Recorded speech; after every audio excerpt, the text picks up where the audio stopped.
Hello everyone and welcome to this ISWAN seminar to discuss the survey results for the Social Interaction Matters project, or SIM for short. I'm Caitlin Vaughan, the project manager at ISWAN. Thank you very much for joining us today. For anyone that doesn't know, ISWAN exists to promote the welfare and wellbeing of seafarers worldwide. We run the 24-hour multilingual helpline Seafarer Help and conduct regional work across India and South Asia, the Philippines and Southeast Asia, and Nigeria. Some quick housekeeping before I introduce our topic. We'll be encouraging you to share some thoughts, ideas and opinions on the information we're discussing throughout the webinar via the chat at the bottom of your screen. Feel free to go ahead and introduce yourself now if you wish. Please be aware that you will need to select all attendees if you'd like your comments to be visible to everyone. We'll be also holding a Q&A following the presentation. Please use the Q&A option at the bottom of the screen and we'll try to get to as many of those as possible. You'll be able to comment on each other's questions and upvote them, so we'll know which questions are the most popular. As we're expecting a large group, all attendees will be on mute, but there will be plenty of time for discussion as mentioned, and we'll try to address anything missed here at a later stage. Shortly, I'll hand over to Dr. Kate Pike, who's leading the research, to present the findings we have so far. But first, I'd like to give a small background to the project. As you may be aware, ISWAN has been focusing efforts for a number of years on protecting and promoting the wellbeing of seafarers through efforts to raise awareness of the sorts of issues raised on our 24-hour helpline, Seafarer Help, and by producing a number of self-help resources on good mental health, as well as providing training to seafarers on mental health awareness and other related areas. The Social Interaction Matters project came about through conversations with the MCA and the Red Ensign Group, who fund the project, about a general concern for the well-being of seafarers and an observation that many ships lacked a strong social element, which we know is an essential part of good mental well-being. The project was planned a long time before COVID-19 was declared a pandemic, but its outbreak has been very significant for seafarers, as we all know. For the project, it changed the methods in which we were able to gather information for the first stage of the project, and meant we had to replace our scheduled face-to-face focus group of maritime experts with an online survey. But the effects of the pandemic have also put seafarers' mental health in the spotlight, with crews stuck on board many months longer than expected. Never before has crew cohesion been more important, which is why we have also top and tailed this webinar with our Connecting Crew campaign, with the support of ICS and the ITF. All of the associated resources are available on our website.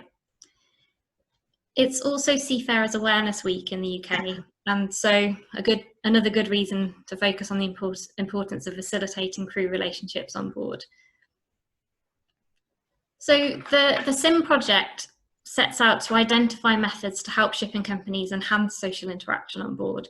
We'll be documenting evidence-based recommendations for enhancing social life on board and encouraging shipping companies to adopt those recommendations, and also to help reduce social isolation of seafarers and some of the other barriers to social interaction on board. The project's broadly split into 3 phases.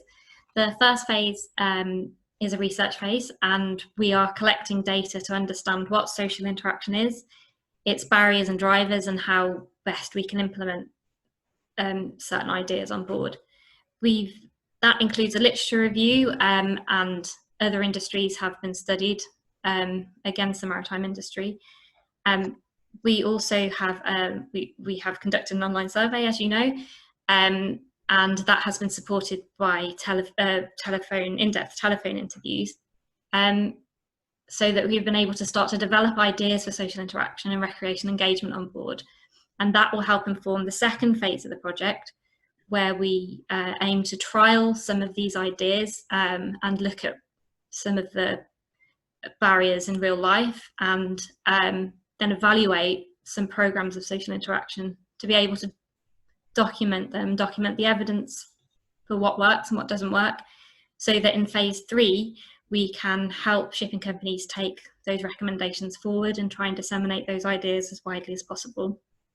Obviously, the pandemic has thrown up some obstacles to the methods we intended to use, but even if we need to be creative, we feel confident we'll be able to make some real positive changes here. Although this is a massive area, and already we've seen in some of the research there are other areas that will need to be addressed and other areas that will warrant investigation. It'll be really interesting to see how this shapes up and see some of the evidence from shipping companies, especially after phase 2.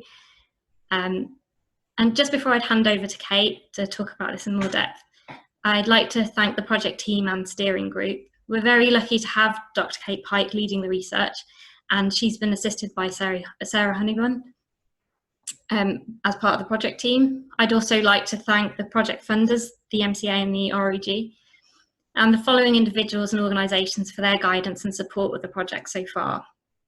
We have Andy Wimbo, Chairman of ISWAN, Cuba Szymanski of Intermanager, Ian Blair from the MCA and the REG, Natalie Shaw of the ICS, Jason Zeidemer of ICMA, David Appleton from Nautilus International, and Alona Denisenko from IMHAR, and all of the companies and individuals who have contributed to our research so far.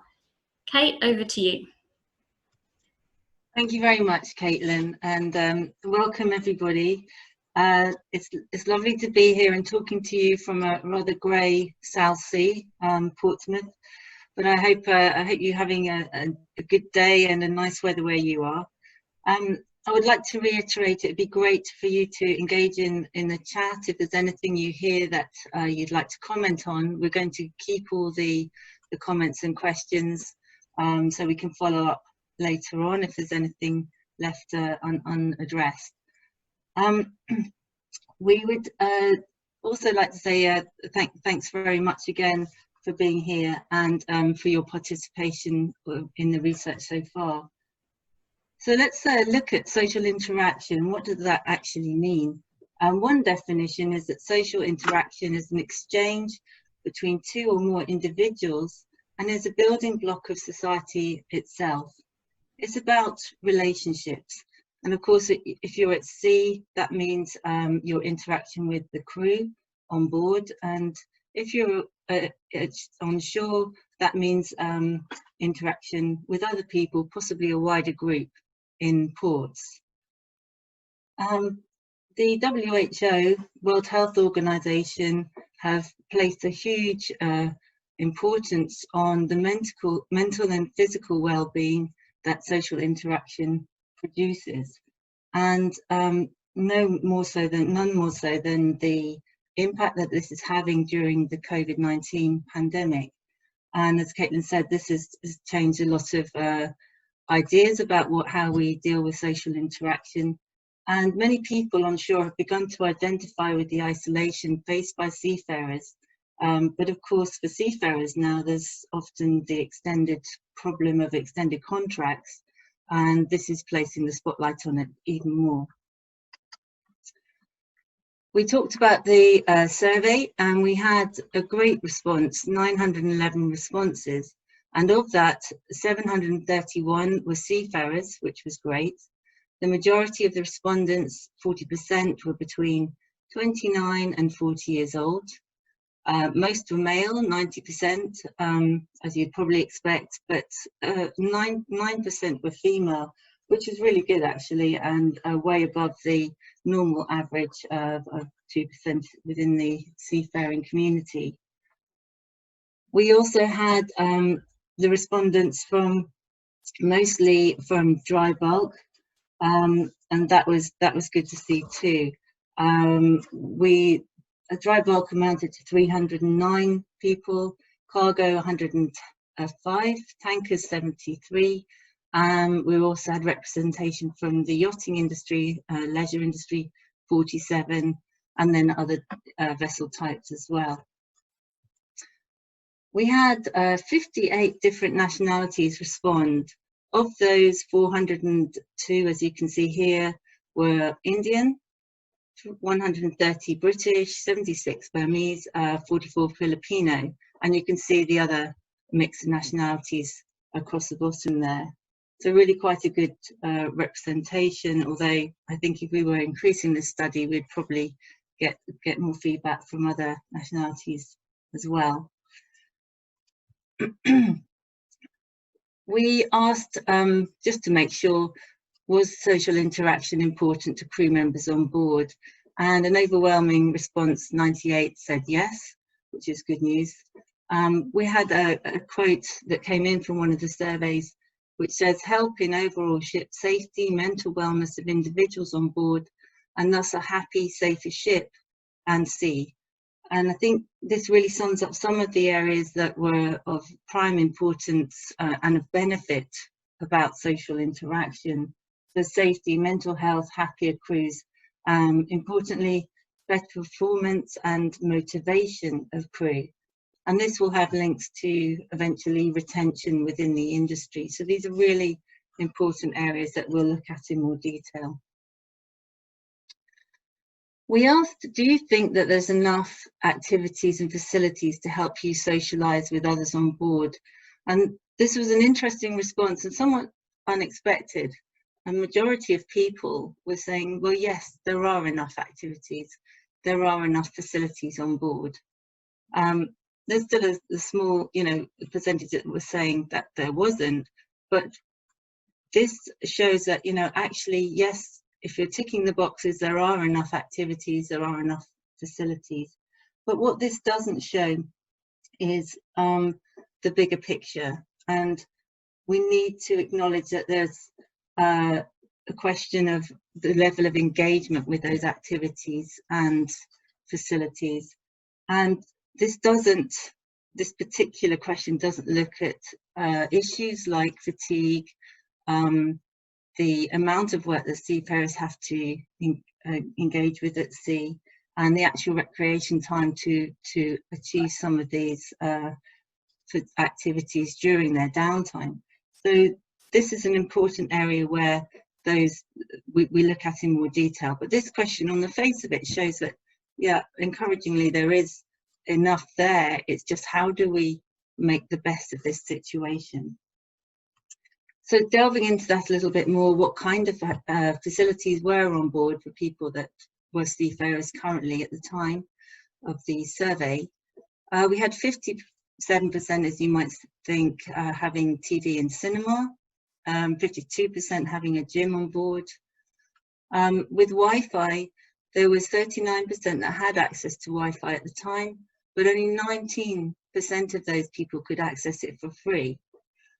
And then 28% had enough communal space for the whole crew to gather in one place.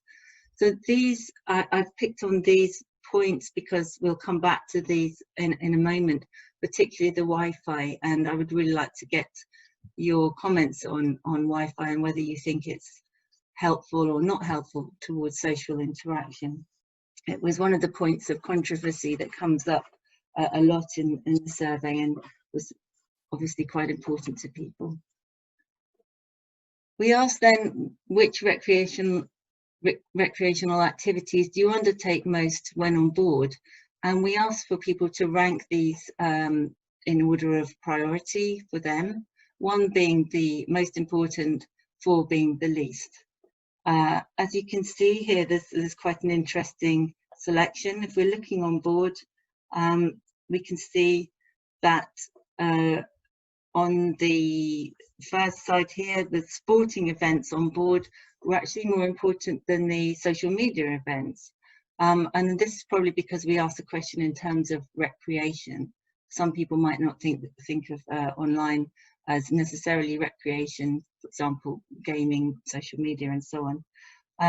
But we had a good range, a good mix here. When people were in port, the main thing that they wanted to do and place most importance on were the Wi-Fi and connecting with family and friends, as you might imagine.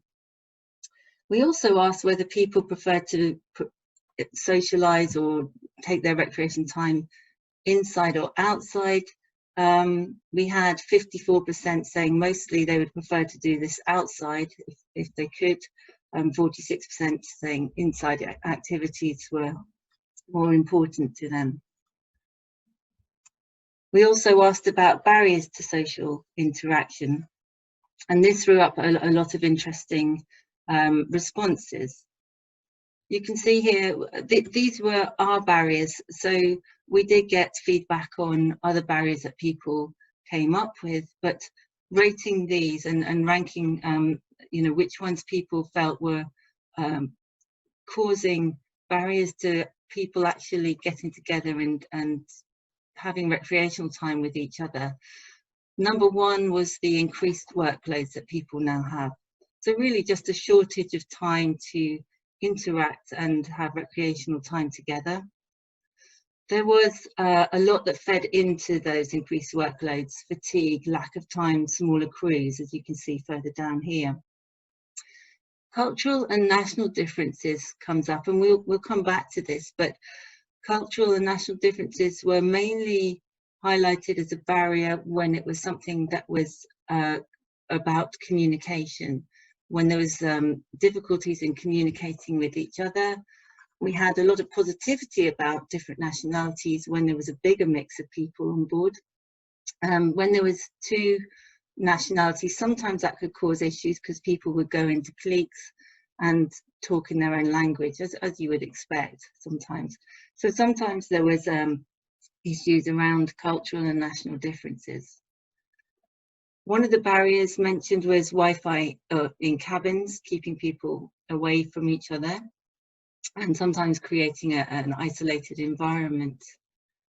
We also had comments about bars and alcohol, and of course the changing policy about alcohol on board and the safety aspects has meant that most ships are now dry. Again, we will come back to this, but this was seen as an issue for some people, and I would really like to hear your thoughts on this as well. Poor leadership was identified as one of the barriers, and this is the onboard culture set by the senior officers, and whether they were encouraging people to get together, allowing time for that to happen, putting some emphasis on people actually interacting with each other. Poor shore management was also highlighted as an issue, and it also could be one of the drivers where shore management could encourage people more to allow crew to socialize and get together. And we had some interesting comments about that. And lack of communal space, as we saw in one of the other graphs, is also a problem on some vessels that we spoke to people about. And so moving on to the drivers of social interaction, the onboard culture was seen as the #1 driver of getting social interaction to happen on board. And this was again set by the senior officers, making social interaction happen, having someone that could facilitate that. Although people said that the onboard culture naturally is driven by the master and the other senior officers, there is something that crew can do themselves. So the organisation of events, having a person or several people that would get stuck in and help organise something, however big or small that might be, just generally creating the environment that social interaction can thrive in. Having the right facilities, and as you saw in the previous graph, people on the whole thought that the facilities were there, but obviously there's room for improvement in this capacity. People also felt that in an environment where crew return to the ship for more than one voyage, stable crewing as it's often referred to, this encourages people to build stronger relationships and get to know each other. And that's very important when you're building relationships and wanting to socialize and getting the full benefits of being able to interact together. Again, encouragement for shore management was seen as important, and mentoring also came up.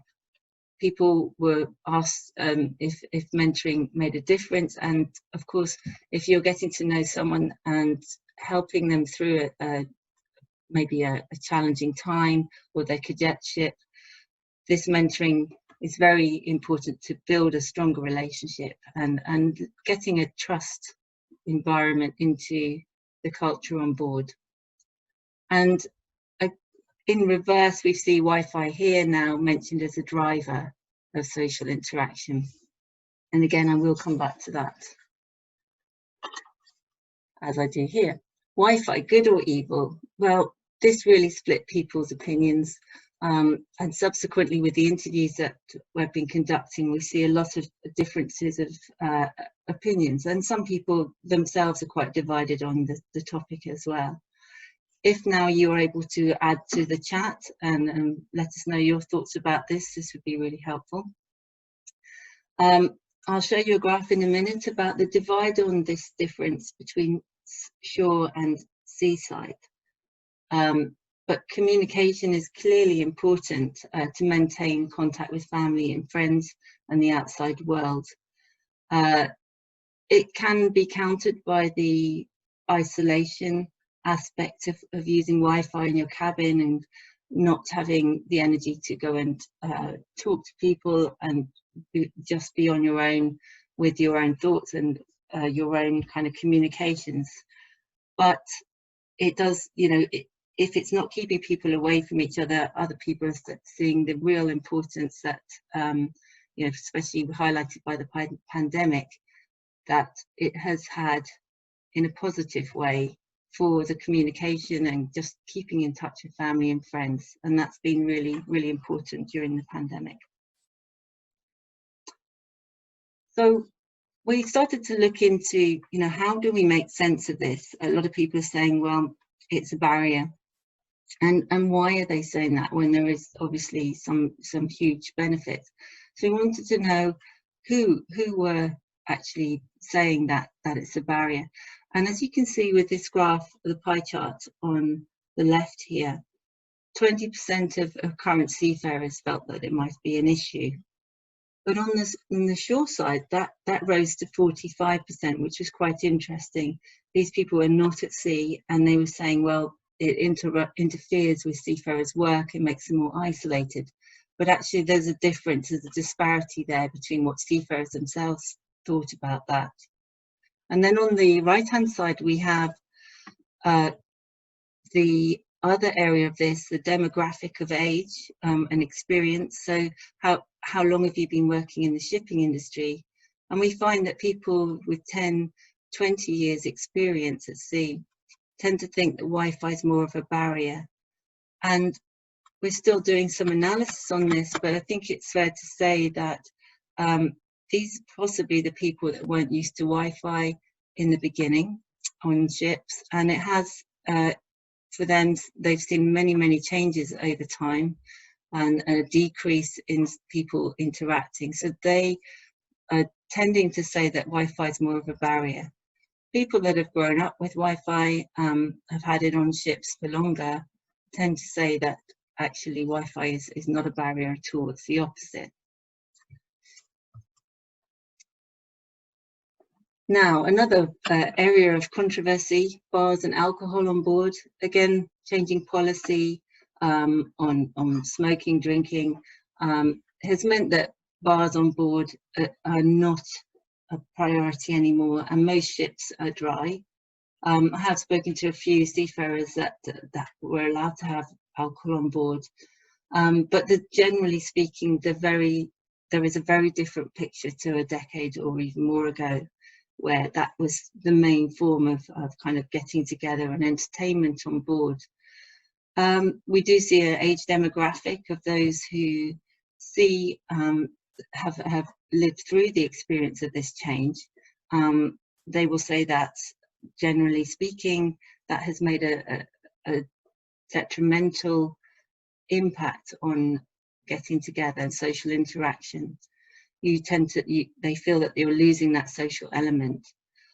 I had some really sensible suggestions about how alcohol could be controlled on board, you know, just what you might call soft alcohol, beer allowed occasionally, 1 or 2 bottles, some events that would allow a limited amount of drinking.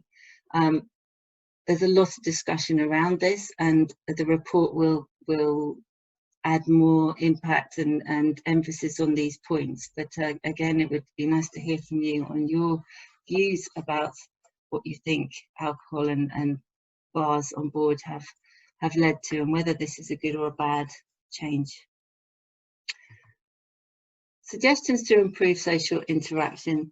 Well, we've had so many. I'm just picking on some fairly generic ones, starting with outside activities. One of the really big areas that people felt made quite a difference was just getting together on the deck if it was reasonable weather and having barbecues. Team building events, any kind of sporting events, so you can get more than just a handful of people together, particularly if you could make it into some sort of competition, so you could generate interest over a whole weekend and really build up the event. These were activities that made quite a big difference to people. Social Sundays, social fun days were mentioned quite often. Various deck games, including cricket, not quite sure how that would go.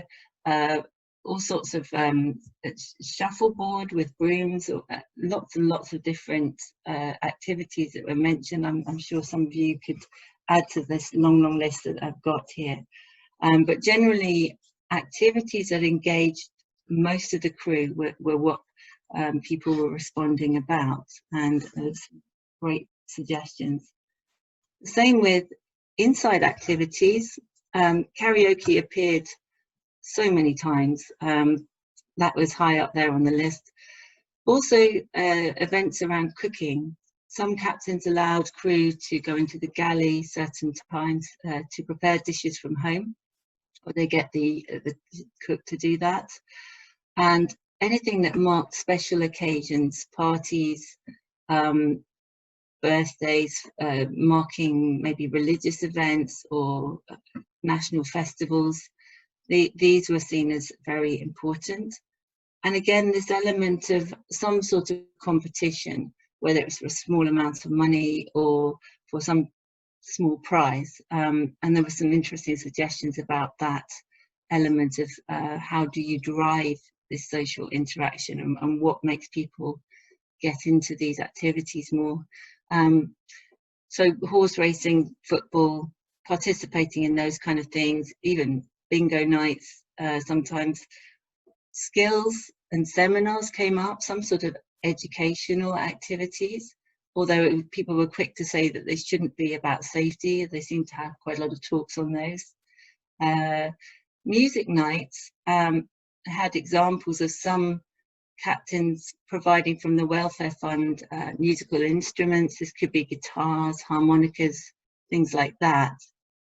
And then going back to the Wi-Fi, we also had lots of examples about how people have interacted with others on board through gaming, through Xbox, whether they are sitting next to each other doing that or even in their own cabins, they are still in some way actually interacting with each other through the gaming element and side of the Wi-Fi. So in summary, social interaction is really important. There was no doubt about that from the surveys and certainly not from the interviews. We've seen this from all the literature, this points to the many benefits of getting people to be together, interact together. And there's lots of examples of where people have learnt, that when somebody's in trouble, they go quieter, they know a lot more about that person, and they can spot potential problems. So social interaction is a driver of all those elements that help us to know when somebody's suffering or when someone's having a really great time and they can share that good feeling. So these are really important subject and important to get it right on board. And of course, one size doesn't fit all. You can't always have the same facilities and activities, and it all depends on your crew and the nationality mix as to what will work. But it does need a leader. The leader doesn't actually have to be a leader in that sense. It can be a member of the crew, but it is important that the onboard leadership does make this a culture on board for allowing social interaction to happen. There might be less opportunities for recreation these days with greater workloads, shorter port calls, and particularly through the extended contracts that people are facing these days. General fatigue on board, and finding the energy to socialise is sometimes difficult for people, and the longer the contracts go on, that's more likely to be the case. But finding innovative solutions is possible, and we hope with the future phases of this project that will be something we can try out, fed in by the interviews and surveys from some of these amazing suggestions that we've had, and hopefully some more today from you in this webinar.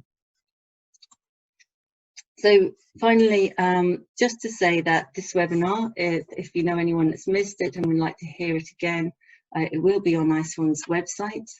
There will also be a full report of everything we found in the survey in areas that I haven't had time to go into today.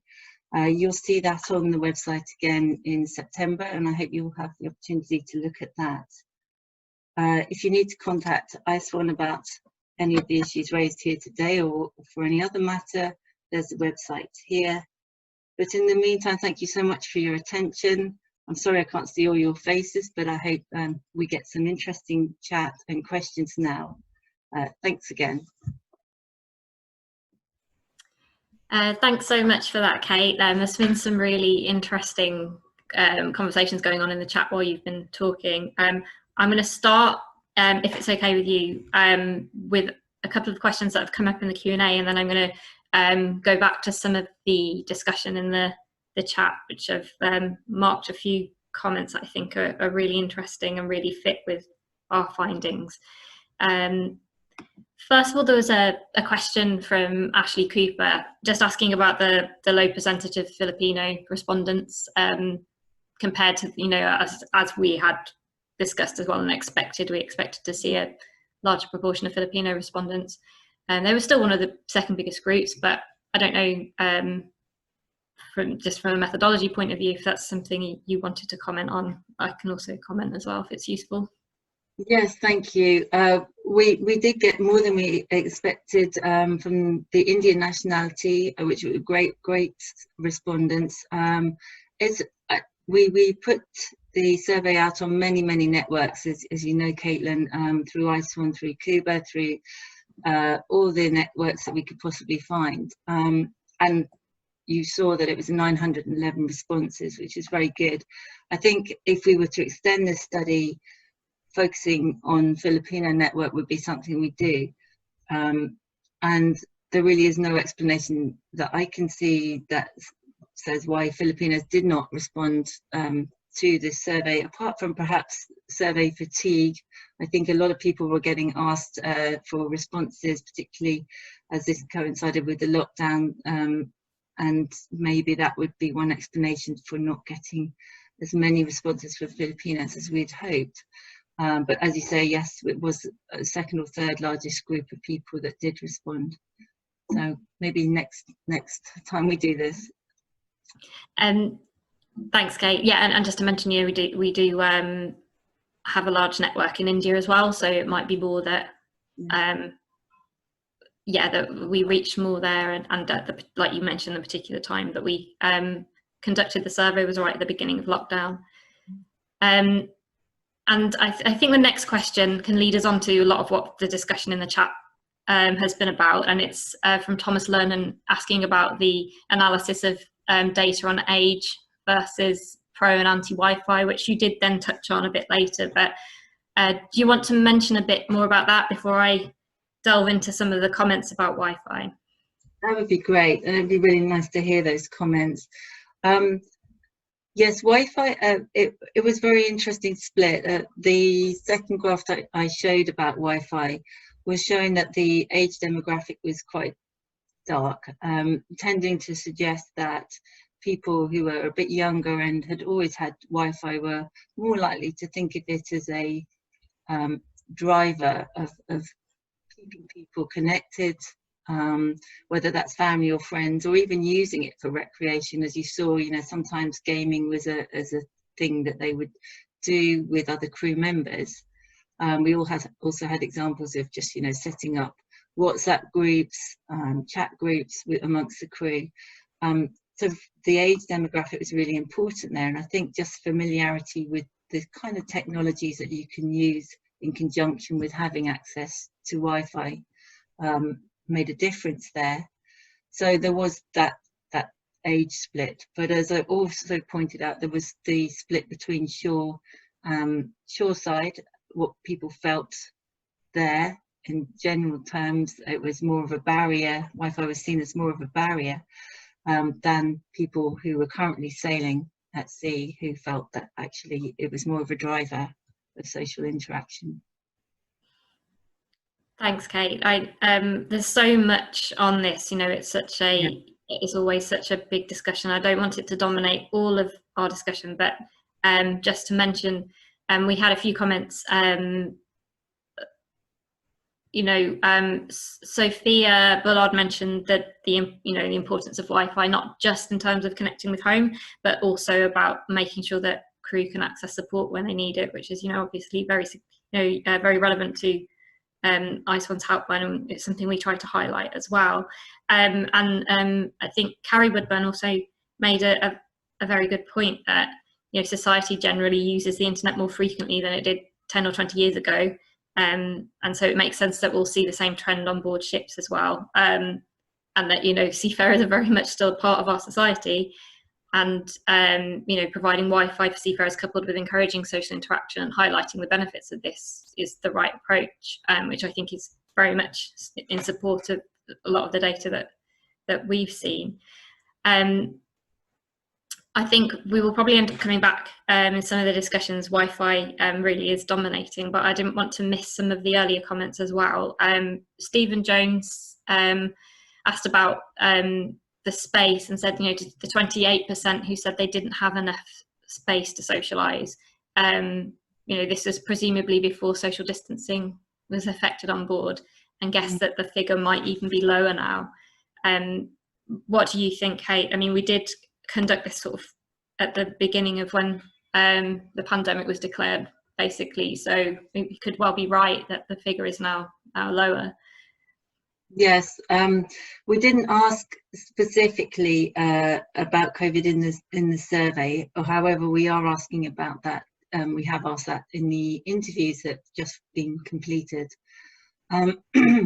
I can assume that there is much stronger measures now about social distancing, and that's going to have an impact. The communal spaces, I think, some ships and the design of ships give much more opportunity for space and having enough space for people to get together, but there are some ships and sizes that just can't do that.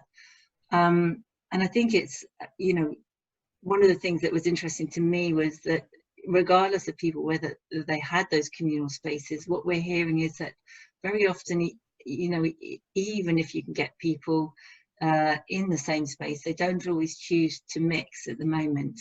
So it's finding ways to get more people to gather together, and that's when the communal spaces will be really important. And it's what you put in those spaces and how you make the best of them.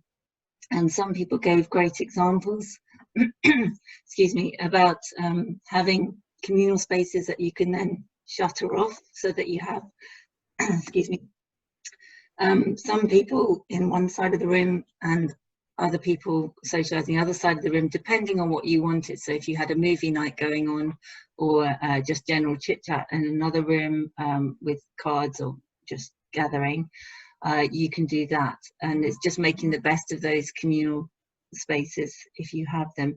But there wasn't a definite answer on that. It's just whether people had enough of those spaces on board at the time. Yeah, and I think that this kind of starts to bridge into the discussions on alcohol as well, which was a big chat discussion here. I'll move over. There are some new questions coming into the Q&A, so I'll move over to those in a moment. But Penny Blackburn mentioned, in the old days, the crew and mess officers' mess were key places for social interaction. And, we still see those divides quite often these days as well. But she said, but I wonder what the impact on safety stats has been since banning alcohol, and guess as a consideration of balance or risks. So, I mean, we see the kind of you know, the segue there between the spaces as we've been discussing, and then also the issue of alcohol, which, you know, there's been some very interesting discussion here. I don't know if you want to make a comment before I just make an overall comment about some of the feedback that's been coming through the chat, Kate. Yeah, I think it's a really good point that, you know, obviously the policy changed because of safety. The policy on alcohol meant that you know, companies were putting it in place to stop accidents happening because of alcohol consumption, and the evidence has been that that's really worked. You don't hear much about accidents being caused through alcohol anymore. I mean, yes, there are isolated cases, it does still happen occasionally, but what's clear is that many people who responded, particularly in the interview, were saying, well, actually, you don't necessarily have to ban it to still feel that alcohol, you can control alcohol, or people can control themselves with alcohol if you allow a certain amount or at certain times. You don't have to completely ban it. So that I think that's the area that hasn't been explored in terms of safety, and that would be interesting to find out more about. Yeah, definitely. I mean, that's coming out really in the discussions. I mean, Neil Dulling has said that, you know, this has come up. It's the crew really don't want to go dry, and Liz Bohr has pointed out that she's really seen a lot of you know, some of the major accidents have been related to ships with like ready access to alcohol. Neil's not seen that so much, and you know, that might be indicative of you know, working in different sectors, and those experiences being very different. So it's probably something that we need to always consider when we're looking at the alcohol issue with the balance of safety. There are lots of other key factors that are influencing there as well, I think. I'm going to come back to some of the questions in the Q&A right now, some of them. Back to Wi-Fi again, just to quickly mention. Neil's asking about whether we checked if internet was available where Wi-Fi was not. I think so. We asked a general question about internet. Kate, do you want to say any more about that?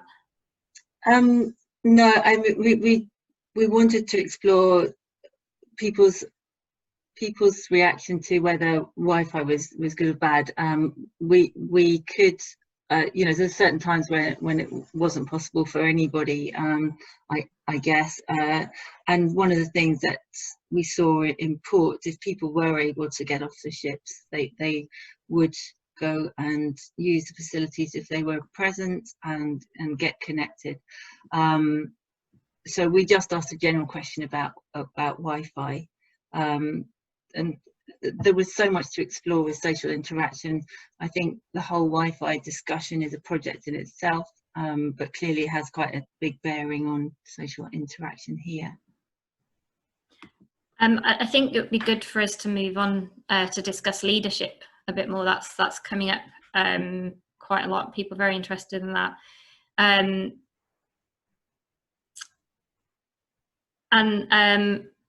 Sophia has asked, sort of in relation to leadership, has asked people from a kind of HR background and whether there's any kind of real evidence there that, you know, the influence really of, and I think Penny asked earlier as well about shore-based influences on social interaction on board. Do you think there's much more you can say about that? Yeah, I think the key point to get across here is the leadership is really important. I've heard many different examples from people who are saying if the culture on board isn't right, it can make such a difference.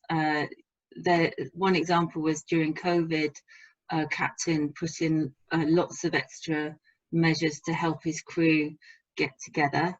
to make sure that they were okay. He would do daily briefings. He would go out of his way to kind of communicate with the crew every day about just, you know, the latest updates. Never left them in the dark about anything, as much as he could. And the feedback from his crew was really a feeling of being part of something, being in it together, and they responded very well to that. They socialized more because of it, and when the crew, the captain left that ship, was replaced for a different voyage, the spirit went down completely. There was a new captain who didn't do most of those things, and it changed the whole mood on board. And that's how easy it can be, just one person's influence. So if you have a senior management team that really fosters social interaction, really care about the crew, and are using what we might describe as soft skills, but just good leadership skills essentially, and knowing that, you know, crew perform better and are happier if just those small measures are taken. It's just an investment in human beings, really. These make all the difference to people's relations with each other and the working environment in general. And there really is many repercussions of just getting that right. So it's an important topic. Well, I think that Thomas Lunn has kind of illustrated that as well. He just made a comment that yeah, about the leadership comment is absolutely true. And he said he tried to organise one quiz night, and it ended up becoming a weekly thing and became so much more than a quiz night. So I think that really kind of helps to support what you're saying there. Connie Gertz asked, did you connect information about the perception of being in a good or bad atmosphere on board and access to good facilities and internet? Which I think's a great question. Yeah, it's a great point. We're connecting, we're joining up the dots behind the questions we have asked. The trouble with surveys is you're limited to how much you can ask and how much you can expect people to respond. So you have to get the key questions out there. So that behind the scenes, and just one of the reasons why we did the interviews for greater depth and to really get those connections made is that putting things together and what impacts on what. So yes, she's made a very good point, and it is important to understand the atmosphere on board and how that affects people. It's huge, and it goes back to what I was saying earlier about leadership and onboard culture as an element of that. Yeah, definitely, and I think it's you know, the limitations with a survey is kind of one of the. It's a really good thing that we've been able to also conduct some telephone interviews as well. What made me think of that is Thomas Lenn has asked about broadening social interaction across fleets. Did anyone, I mean, I think that did come up from what I can remember in some of the survey discussions, but have you spoken to anyone, or do you think there's anything more to be said about companies that have clearly made an effort to do this across the board? Yeah, I mean, we've been careful to keep people anonymous, so it's quite difficult to know whether we're talking about one ship or a fleet of ships, although I think reading between the lines you can sometimes tell people are talking about a whole fleet. And the smaller fleets particularly, I know that people are rolling this out across the board. They would take a particular example is somebody that always wanted their crew to be looked after well, and this was really essential to the company, from what I gather, and they made sure that they were asking the crew how they felt when they left the ship. You know, they were actually doing sort of very short surveys or kind of wash up meetings after the voyage to find out what the general response was to all sorts of things that were happening on board. It was a really novel approach, and it'd be fantastic to follow up with that company. But yes, I mean, I think this is one of the reasons why this project has many phases, and phase 3 will be, or phase 2 will be, working with shipping companies to find out how that social interaction and some of the measures that people might adopt make a difference across fleets rather than just one ship. Definitely. Something we haven't touched on as much, and as Sarah's just commented, is, can be very similar to the effects of alcohol, is fatigue. And Sarah specifically mentions, the Martha report, and I suppose the importance at the beginning of our project was looking at all of the data that already exists, existing research, and the importance of bringing that in, because I think what's so interesting about this topic is it really does span so many other areas, and it's kind of like central, and highlights just so many other problematic areas for seafarers, like we've touched on a little bit at times of the issue of bullying and harassment, for example, and how detrimental that is to crew cohesion, sometimes for an entire crew. But I think it might be worth talking a little bit here about fatigue, and how much that came up in the survey. Yeah, fatigue came up a lot in the survey. It was one of the major barriers to social interaction, and as I pointed out earlier, that there's many reasons why that fatigue sets in. Long voyages, lots of work, lots of bureaucracy, very heavy workloads, quite short port calls.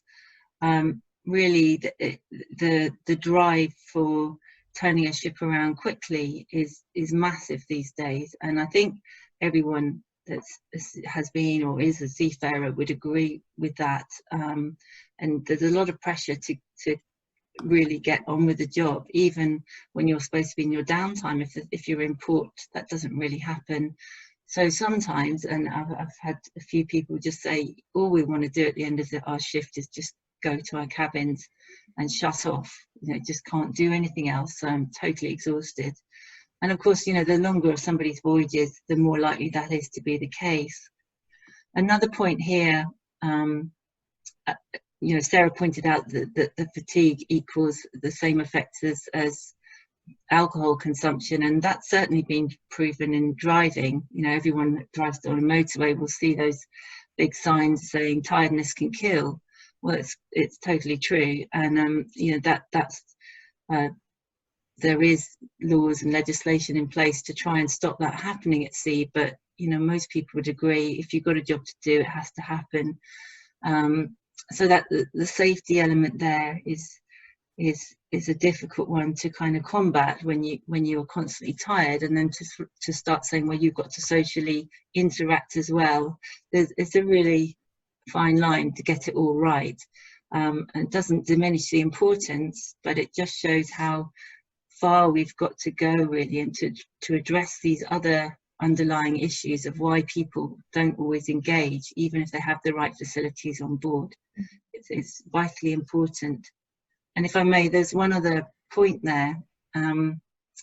Somebody was talking about COVID and the impact of telling a crew member that they're actually going to have to extend their contract when they were expected to go home a week from when they were told that, and they saw this person deflate in front of them, and after that, the fatigue set in. This person was really only barely capable of doing their job, and it made such an impact to their work and performance that the master who had to tell them this was really worried for their mental health and the effect that that person might have on the safety of the ship as well. So it was a big issue.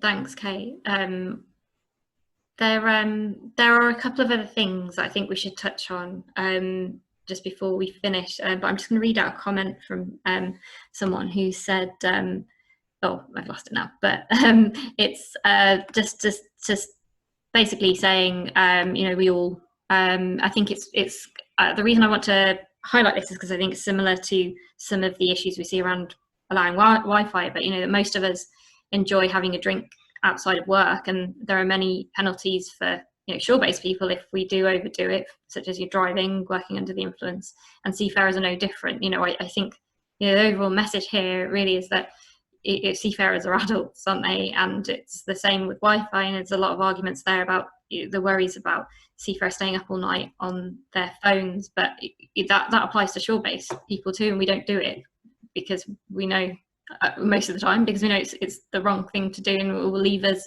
unable to do our jobs properly.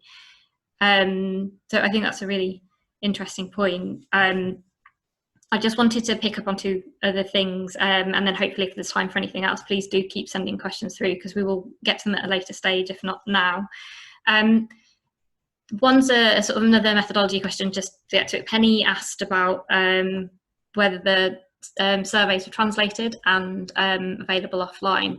They weren't. We usually would do that, and we usually would distribute a survey offline through our contacts in the many seafarer centres around the world, who are always very helpful in helping us gather data that way when they meet seafarers either on board or when they come into their centres. But obviously with the pandemic that hasn't been possible, and with the time wise, as we had to quickly make the change in terms of our format of collecting data, we weren't able to do that this time. But I think we've been really lucky with the amount of data we received, and hasn't necessarily been a massive problem this time around. But I think, again, with the telephone interviews supporting that data has been great. I don't know if there's anything else you want to say about that, Kate. No, I think you covered that one. Thank you. And then one thing I thought was a nice question to end on, but of course, if we have time for anything else, then brilliant. But Carrie has asked about how the results of this phase have influenced phase 2, and what social interaction initiatives do we plan to recommend. And just to say that we're still really working that out. We hope that we will be finished this phase, we will be finished this phase in September, and through this time, Kate and I will be working together, and possibly with other stakeholders who we think that can really add value here, as well as obviously our support from the steering committee to put programmes together and look at the best ways that we can implement them on board. We also will be spending that time engaging with the shipping companies that have all expressed an interest in the beginning. So that's still kind of a very much unanswered question, but it's in planning at the moment. Kate, is there anything else that you feel it's good to touch on before we finish? We have a couple of minutes left. I think just picking up on that last question, the activities will range from inside and outside activities, but we also wanted to look at some of the ways that interaction can be generated. So it's not just about the activities themselves, it's the importance that we need to place on other types of getting engagement to happen. And I think that's going to be just as fundamental as providing facilities or generating, making sure that there's enough things planned in a voyage to keep people active. So that whole element of how do you make engagement happen, because I think that's really a big part of the picture. Okay, well, thank you so much, Kate, and thank you everyone for for being so engaged and for all of your very interesting comments. If there's anything that I missed here, we'll definitely come back to you, or we'll hopefully answer anything just following this webinar. So thank you again, and you'll hear from us with a project update very soon. Thank you. Thank you. Bye.